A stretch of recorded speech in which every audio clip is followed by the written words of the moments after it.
السلام علیکم ورحمۃ اللہ وبرکاتہ۔ آج میں آپ کے سامنے کچھ باتیں شیئر کرنے والا ہوں۔ پیر اور جمعرات کے دن اللہ تعالیٰ کے یہاں کیا فیصلے کیے جاتے ہیں، کیا فیصلے ہوتے ہیں، وہ میں آپ کو بھی بتاتا ہوں۔ تو حضرت جابر رضی اللہ تعالیٰ عنہ سے روایت ہے کہ رسول اللہ صلی اللہ علیہ وسلم نے ارشاد فرمایا، پیر اور جمعرات کے دن اللہ تعالیٰ کی بارگاہ میں بندوں کے اعمال پیش کیے جاتے ہیں۔ اللہ اکبر۔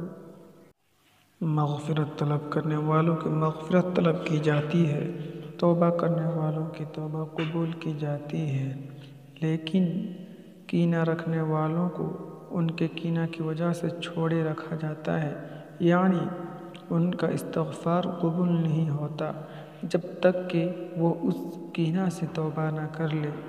اللہ اکبر۔